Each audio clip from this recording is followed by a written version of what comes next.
말씀 다 같이 읽겠습니다. 시작. 오직 성령이 너에게 임하시면 너희가 권능을 받고 예루살렘과 온 유대와 사마리아와 땅끝까지 이르러 내 증인이 되리라 하시니라.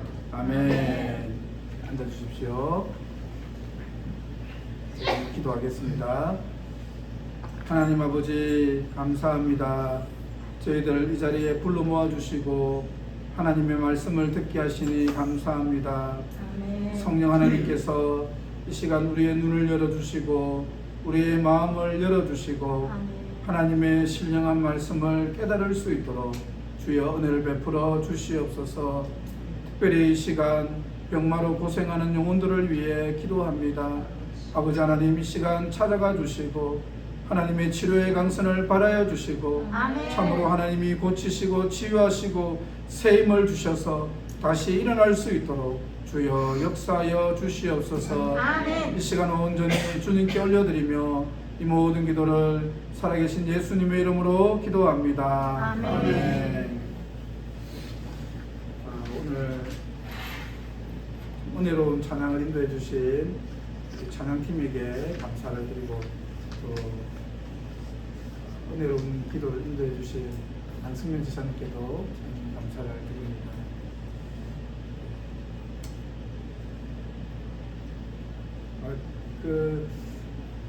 오늘 찬양하고 기도를 하면서 그런 마음 들었습니다.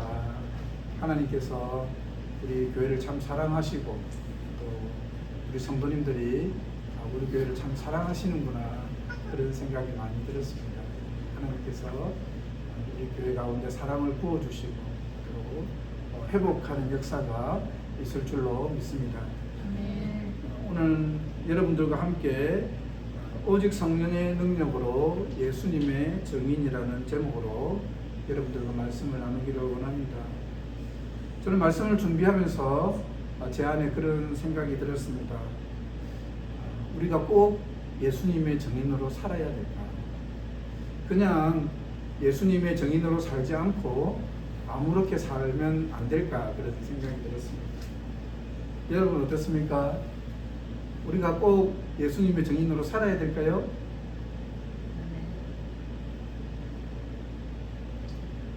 우리가 예수님의 증인으로 살지 않는다면 많은 사람이 예수님을 모르고 죽게 되겠지요. 우리가 예수님의 증인으로 복음을 전파하지 않는다면 많은 사람들이 이 복음의 소식을 듣지 못하고 죽게 될 것입니다. 여러분들 잘 아시는 것처럼 오늘날 우리 주위에는 많은 분들이 암으로 고생하고 있습니다. 영락교회를 담임하셨던 명치호 목사님도 얼마 전에 암으로 고통받으시다가 돌아가셨습니다. 참 암으로 고생하시다가 하나님 품에 안겼다라는 소식을 들었을 때 너무나도 마음이 안타까웠습니다. 만약에 여러분 암을 고칠 수 있는 신약이 발견되었다면 여러분 어떻게 하시겠습니까? 그 약을 암으로 고통받는 사람들에게 알리지 않겠습니까? 암에 걸린 사람이 그 약을 먹고 살 수 있도록 저희들이 도와야 되겠죠. 근데 여러분 우리 인간이 가지고 있는 이 죄의 문제는요, 신은 암덩어리보다 더 무서운 것입니다. 죄로 타락하고 죄로 악한 마음을 가지게 될 때 어떻게 됩니까? 사람들을 무고하게 죽이게 됩니다. 이 죄의 악함이라는 것은요, 인간의 교만한 마음이라는 것은요, 얼마나 무서운 것인지 모릅니다. 우리가 또 죄로 물들게 되었을 때 우리는 더 이상 하나님 앞에 나아갈 수 없게 되죠. 그래서 예수 그리스도는요, 우리가 전해야 될 가장 복된 소식입니다. 그래서 예수 그리스도는 모든 믿는 자에게 구원을 주시는 하나님의 능력이 됩니다. 그래서 우리 주님은 뭐라고 우리에게 명령하셨습니까? 너희는 가서 모든 민족에게 복음을 전하라. 너희는 가서 모든 민족으로 제자를 삼으라고 했습니다. 왜냐? 이 복음, 우리가 전하는 예수 그리스도의 소식은 너무나도 중요한 소식이기 때문에 그렇습니다.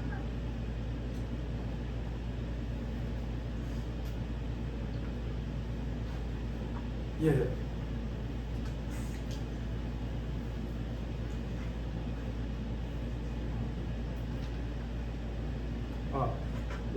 우리가 그리고 예수님의 증인으로 살지 못하면 어떻게 될까요?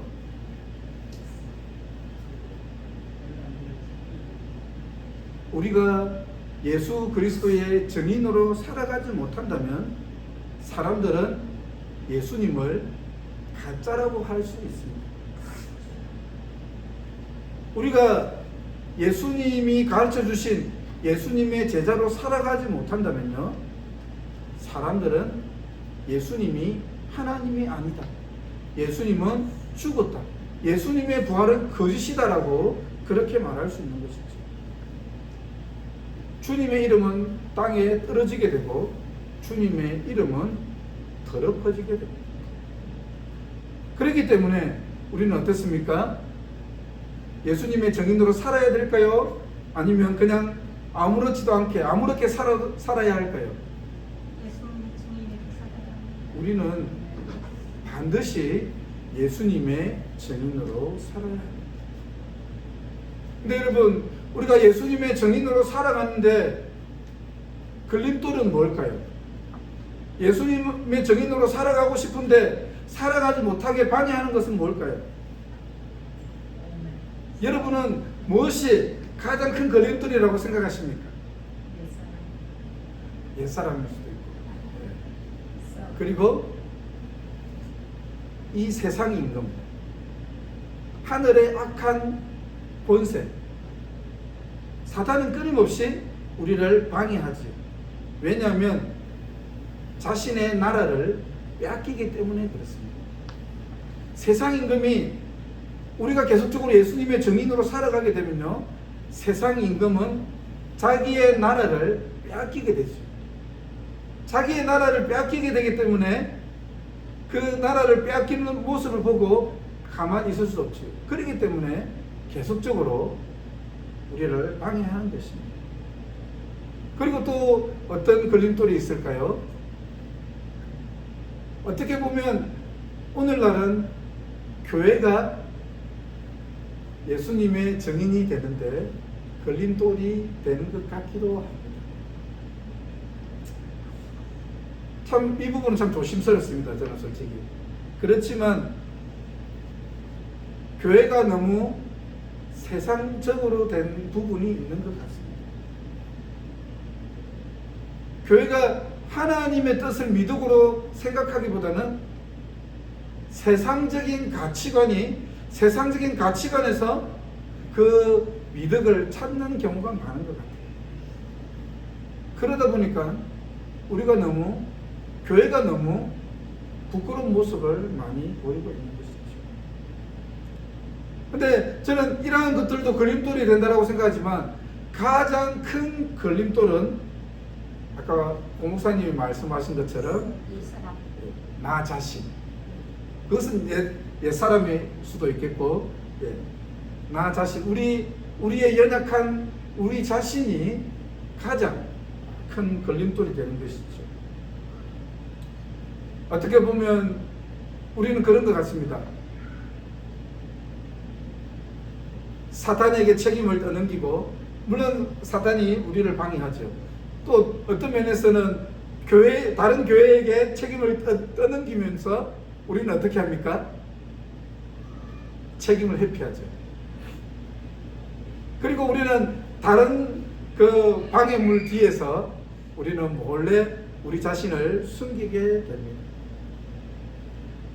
그러나 여러분, 우리의 상황이 이렇다라고 해서 우리는 포기할 수는 없습니다. 우리는 상황이 이렇게 좋지 않다고 해서 우리는 너무 쉽게 단념할 필요는 없습니다. 오늘 예수님은 뭐라고 말씀하십니까? 오직 성령이 너희에게 임하시면 너희는 나의 증인이 될 것이다. 이건 무슨 말입니까? 너희는 나의 증인이 될 수 있다. 너무 일찍 포기하기는 이르다. 너희들이 예수님의 증인으로 살아가는 것을 포기하지 말라. 단념하지 말아라. 너무 절망하거나 낙심하지 말아라. 여러분, 우리는 예수님의 증인이 될 수 있습니다. 우리는 예수님의 증인입니다. 아멘. 여러분, 우리는 예수님의 증인입니다. 아멘. 저는 우리 성도님들 보면 그런 생각이 많이 듭니다. 우리 성도님들 예수님의 증인으로 너무 잘 살고 계십니다. 저는 성도님들의 삶을 볼 때 예수님의 사랑이 나타나는 것을 느끼게 됩니다. 성도님들이 다른 사람을 배려하고 다른 사람들을 챙기는 것을 볼 때 예수님의 그 사랑을 느낄 수가 있습니다. 어떤 분은요, 좀 좋은 직장으로 옮기고 싶었는데 사장님의 그 안타까운 그 상황을 듣고 자신의 것을 내려놓고 그 사장님을 도우려고 하는 그런 마음을 들었을 때 참 이분의 마음속에 하나님의 사랑이 넘치구나, 그런 것을 많이 느꼈어요. 그리고 저희 그 지방의 목사님들을 보면서요, 목사님들의 어려운 상황이 있고 또 지난번에는 한 분은 또 눈이 아파서 눈 수술을 받아야 되는 그런 상황이 있었는데 모든 분들이 그 목사님의 눈 수술을 위해서 함께 기도하시고 마음 안타까워하는 그런 모습을 보면서 우리 목사님들이 참 예수님의 증인으로 살아가고 계시구나. 그 목사님들의 삶을 보면서 하나님의 제자로 예수님의 증인으로 살아가고 있는 그러한 모습을 보았습니다. 저는 우리 모든 성도님들이 정말 너무나도 예수님의 증인으로 잘 살고 계시고, 그리고 성도님들의 그 격려하는 말과 정말 다른 사람을 배려하는 그런 모습을 통해서 하나님의 사랑을 많이 느끼게 됩니다. 여러분, 성령님이 우리 안에 계시죠? 아멘. 성령님이 우리 안에 계십니다. 아멘. 주님이 우리와 함께 하시죠. 그렇기 때문에 우리는 예수님의 증인으로 살아갈 수 있습니다. 주님이 우리 안에 계시고 성령님이 우리 안에 계시기 때문에 주님은 우리가 예수님의 증인으로 살아갈 수 있도록 힘을 주십니다. 능력을 주십니다. 여러분, 우리가 예수님의 제자로 살아가기 위해서는요, 반드시 성령의 충만을 받아야 합니다. 그래서 예수님은 제자들에게 뭐라고 말씀하셨습니까? 하나님이 약속하신 성령을 받기 전까지 절대로 예루살렘을 떠나지 말라. 왜 그렇습니까? 성령이 없이는, 성령의 충만이 없이는 우리는 예수님의 증인으로 살 수 없기 때문이죠. 우리 그리스도인의 삶은요, 성령이 없이는 불가능한 삶입니다. 그리스도인의 삶 자체가 성령이 없이는 절대로 불가능한 삶입니다. 우리가 이 어두운 세상 가운데서 어떻게 예수님의 제자로 살아갈 수 있습니까? 우리가 이 어두운 세상 가운데서 어떻게 예수 그리스도의 빛을 바라면서 살아갈 수 있습니까? 오직 성령이 우리 안에 계실 때만, 성령이 우리 안에서 역사하실 때만 우리는 그리스도인으로 살아갈 수 있고 제자로 살아갈 수 있고 예수님의 증인으로 살아갈 수 있는 것이죠. 여러분, 우리가 어떻게 이 땅 가운데 소망이 되는 건강한 교회를 세울 수 있습니까? 오직 성령의 능력으로, 성령께서 우리 가운데 역사하시고 우리 가운데 기름 부어 주실 때만 우리는 건강한 교회를 세울 수 있는 것이죠. 여러분 잘 아시는 것처럼요, 이스라엘이 하나님이 약속하신 대로 포로에서 돌아오게 됩니다. 바벨론 포로에서 70년의 시간이 지나서 이스라엘 땅 고향으로 돌아오게 되죠. 스룹바벨과 지도자들이 제일 먼저 무엇을 했을까요? 성전을 건축합니다. 스룹바벨과 지도자들이 돌아와서 성전을 건축하기 위해서 노력을 했습니다. 성전 건축이 잘 되었을까요? 안 되었을까요?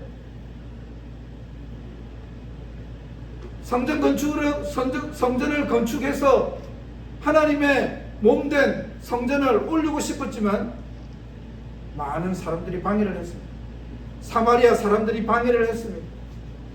성전을 건축하게 되면 세금을 내지 않을 것이라고 페르시아 왕에게 꼬질렀습니다. 그래서 페르시아 왕이 성전을 건축하지 못하도록 했습니다. 그리고 성도들도 바벨론에서 돌아온 예루살렘으로 돌아온 이스라엘 백성들도요, 자신들의 먹고 사는 일에 너무 바빠서, 자신들의 집을 짓는 일에 너무 바빠서 성전을 건축하는 데 무관심했습니다. 그래서 무려 16년 동안 땅만 파놓고 성전을 건축하지 못합니다. 그때 하나님께서 순금 등잔 때의 환상을 보여주십니다. 한번 볼까요? 순금 등잔 때 환상을요. 이 순금 등잔 때는요, 아주 특이합니다. 일반적으로 이 금초대, 순금 등잔 때에 기름을 붓는 것은요, 제사장이 순금 등잔 때, 금초대에 기름을 부어서 기름을 넣어서 불을 밝히는 것이 순금 등잔 때 금초대입니다. 그런데 저 촛대, 저 순금 등잔 때는 아주 특이합니다. 양쪽에 올리브 나무가 있었습니다. 그리고 올리브 나무에서 나온 기름이 등잔 받침에 모이게 됩니다. 그리고 그 기름이 금 촛대 하나하나로 연결되어서 기름이 흘러가게 됩니다. 자동으로 기름이 리필되는 시스템이죠.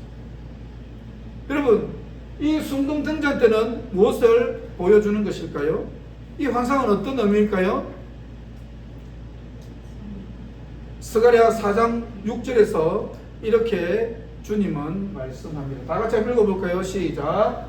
그가 내게 대답하여 이르되 여호와께서 스룹바벨에게 하신 말씀이 이러하니라. 만군의 여호와께서 말씀하시되 이는 힘으로 되지 아니하며 능력으로 되지 아니하고 오직 나의 영으로 되느니라. 아멘. 무슨 말씀입니까? 이스라엘이 포로 기환에서 돌아와서 성전을 재건하려고 하였지만 인간의 힘과 인간의 능력으로는 성전 재건이 불가능했습니다. 하지만 어떻게 성전 재건이 가능합니까? 성령의 능력으로. 오직 나의 영으로 되느니라. 하늘의 기름 부으심, 하나님의 영인 성령의 능력이 함께 하시게 될 때 하나님의 도우심으로 성전 재건은 가능하시다는 것이죠. 여러분, 하나님의 성령이 우리 하늘샘 교회 가운데 함께하게 될 때 하늘샘 교회는 건강한 공동체로 성장하게 될 줄로 믿습니다. 아멘.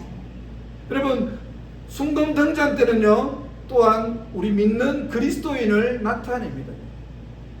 우리는요, 세상 가운데 환하게 불을 비추는, 환하게 빛을 비추는 순금 등잔대입니다. 우리의 힘으로는, 우리의 능력으로는 이 세상 가운데 빛을 발할 수 없지요. 하지만 성령의 기름 부으심이 있을 때, 성령이 우리 안에 계실 때, 성령이 우리 가운데 임하실 때 우리는 이 세상 가운데 빛을 발할 수 있습니다. 우리는 이 세상 가운데 예수님의 증인으로 살아갈 수 있습니다. 아멘. 여러분, 놀라운 사실은 무엇입니까? 하나님께서 우리에게 성령을 보내어 주셨습니다. 아멘. 여러분, 하나님께서, 예수님께서 이미 우리에게 성령을 보내어 주셨습니다. 성령을 보내주셨기 때문에 여러분의 마음속에는, 여러분의 삶 속에는 누가 있습니까? 성령님이 함께 하십니다. 성령님이 우리와 함께 하시는 것이죠. 성령이 우리와 함께 하시기 때문에 우리는 예수님의 증인으로 살아갈 수 있습니다. 그러면 성령은 어떻게 우리가 세상에서 증인으로, 예수님의 증인으로 살아갈 수 있도록 도울까요? 성령이 임하면요, 권능을 받습니다. 성령이 임하면요, 능력을 받습니다. 성령이 임하면요, 세상에서 거룩한 삶을 살아갈 수 있는 힘을 하나님께서 주십니다. 그래서 우리는 이 세상에서 구별된 삶을 살아갈 수 있습니다. 사도행전 4장 33절에서 35절 말씀을 볼까요? 사도행전 4장 33절에서 35절 다 같이 한번 읽어보겠습니다. 시작.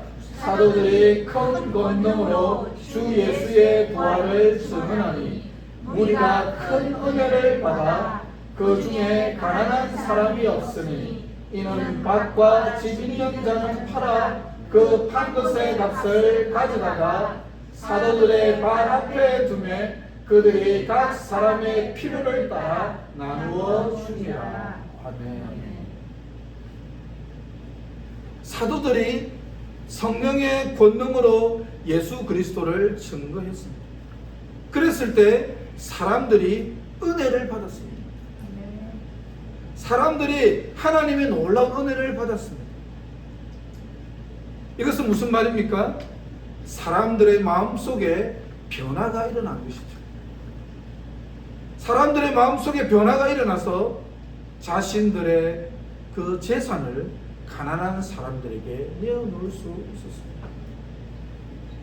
여러분, 성령이 우리의 삶 가운데 임하게 되면요, 하나님의 능력이 우리의 마음을 변화시킵니다. 하나님의 은혜가 임했다라는 것은요, 우리의 마음에 변화가 일어난다는 것입니다. 여러분, 초대교회 사람들은 물질이 소중하지 않았을까요? 초대교회 사람들에게도 물질은 너무나도 소중한 것입니다. 그런데 하나님의 은혜가 임하고 마음의 변화가 일어나게 되자 자신의 물질을 가난한 사람들을 위해 내어놓게 된 것입니다. 우리 어린 친구들 혹시 삭개오의 이야기를 들어보았나요? 삭개오는요, 아주 키가 작은 사람이었어요. 근데 이 삭개오는 세리장이었고 부자였습니다. 여러분, 세리는요 어떤 일을 했느냐면요, 그때 당시에 세금을 거두는 사람이었어요. 세금을 거두어서 일부는 로마 정부에다가 바쳤습니다. 그리고 나머지 돈은 자기가 챙겼어요. 포켓에 넣었습니다. 이런 사람이 세리입니다. 그런데 삭개오는 키가 작았지만 세리들 중에서 우두머리 세리장이었습니다. 그러니까 돈을 많이 모았을까요? 돈을 많이 안 모았을까요? 많이 모았어요. 성경에도 뭐라고 표현하고 있냐면 세리장이면서 부자였다라고 그렇게 표현을 하고 있습니다. 그러니까 삭개오는 세리장으로서 돈을 많이 모았어요. 근데 당시 사람들은 세리를 향해서 어떻게 했을까요? 사람들이 세리를 좋아했을까요? 좋아하지 않았을까요? 좋아하지 않았어요. 로우나, 사람들이 세리를 좋아했을까? 좋아하지 않았을까? 안 좋아했겠지, 그치? 왜냐하면 사람들의 세금을 거두어서 반은 자신이 챙기고 로마 정부에게 바치니까 사람들의 입장에서는 너무나도 미운 사람이 이 삭개오였어요. 그런데 여러분 놀랍게도 삭개오가 사는 동네에 예수님이 지나가시게 됩니다. 예수님이 지나가신다는 그 소식을 듣고 키가 작은 삭개오는 나무 위로 올라갑니다. 나무 위에 올라가서 예수님을 보고 있는데 예수님께서 내가 오늘 너희 집에 가겠다. 내가 오늘 너희 집에 머물겠다라고 그렇게 말씀을 하세요. 여러분, 예수님께서 그 세리장인 삭개오의 집에 간다고 했을 때 사람들이 어떻게 반응했을까요?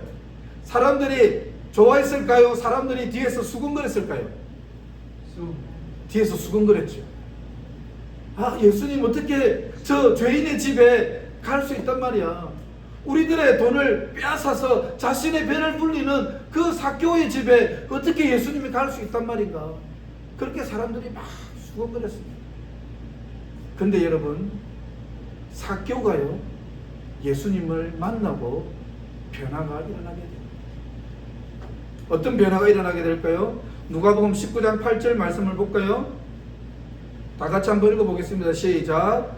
삭개오가 서서 주께 여짜오되 주여 보시옵소서, 내 소유의 절반을 가난한 자들에게 주겠사오며 만일 누구의 것을 속여 빼앗은 일이 있으면 내 값전이나 갚겠나이다. 아멘. 여러분, 하나님의 은혜가 삭개오에게 임하게 되었습니다. 하나님의 구원의 역사가 삭개오에게 임하게 된 것이죠. 삭개오의 마음속에 뭔가 커다란 변화가 일어났습니다. 변할 것 같지 않은 그 삭개오가 성령이 임하고 예수님을 만나자 변하게 되는 것이죠. 여러분, 삭개오가 돈을 악착같이 모은 것은 왜 그랬을까요? 제가 생각했을 때는 키가 작았어. 아마 사람들이 무시하고 깔봤겠지요. 사람들이 아마 무시하고 깔봤을 것입니다. 그리고 삭개오의 마음속에는 저는 두려움이 있었다라고 생각합니다. 그의 마음속에는 우리가 알 수 없는 삶에 대한 두려움, 그리고 사람들에 대한 두려움, 그리고 사람들에 대한 상처, 이런 것들이 얽혀 있었겠죠. 그러나 예수님을 만나니까 어떻게 됩니까? 환한 빛이 자신의 마음속에 들어오니까 두려움이 사라지게 됩니다. 삭개오의 마음속에 담대함이 생기고 뭔가 모를 믿음의 확신이 생기게 되는 것이죠. 그러니까 어떻습니까? 평생을 악착같이 모은 그 돈을 내려놓을 수 있었던 것이죠. 저는 성령이 임하고 여러분의 마음속에 두려움이 떠나가기를 축복합니다. 성령이 임하고 여러분의 마음속에 믿음의 확신이 생기기를 주님의 이름으로 축복합니다. 성령이 임하면요, 우상이 떠나가게 됩니다. 우리가 믿고 의지하는 우상이 성령이 임하시게 될 때 떠나가게 되는 것이죠. 여러분, 삭개오에게 있어서 돈은요 그냥 돈이 아닙니다. 삭개오에게 돈은요 자신의 전부이자 자신의 인생입니다. 어떻게 보면 삭개오에게 있어서 돈은요 자기보다 더 소중한 것이 돈이라고 할 수 있습니다. 자신의 프라이드자, 자신이 의지하는 것이 바로 돈이지요. 다른 말로 하면 돈은 우상입니다. 그런데 여러분, 예수님을 만나게 되니까 어떤 일이 일어납니까? 내가 믿고 의지할 것은 이 돈이 아니라 바로 예수 그리스도이십니다. 바로 예수 그리스도가 자신의 삶의 구주가 되신다는 사실을 삭개오는 깨달았던 것이죠. 삭개오를 사로잡고 있던 우상과 어둠의 영이 떠나가게 된 것입니다. 그리고 비로소 삭개오는 참 자유를 누리게 된 것입니다. 여러분, 하나님의 성령이 임하면요, 우리를 잡고 있고 우리를 두렵게 하는 우상이 떠나가게 됩니다. 하나님의 영이 임하시면요, 우리를 붙잡고 있는 마귀의 권세가, 사단의 권세가 떠나가게 됩니다. 성령이 임하면 우리는 달라지게 됩니다. 우리의 마음의 변화가 일어나고 우리의 삶의 변화가 일어나게 됩니다. 성령이 임할 때 우리는 이 어두운 세상 가운데서도 구별되고 거룩한 삶을 살아갈 수 있을 줄로 믿습니다. 아멘. 마무리하겠습니다. 여러분, 성령은요, 우리를 회복시키는 영이십니다.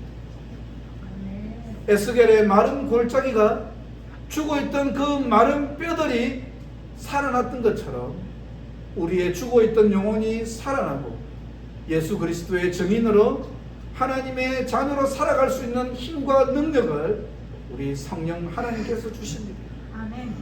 성령의 능력을 경험하고 주님 안에서 참 기쁨과 참 자유를 누릴 수 있는 우리 모든 하늘샘교회 성도님들이 될 수 있기를 주님의 이름으로 축복합니다. 아멘. 우리 이 시간 먼저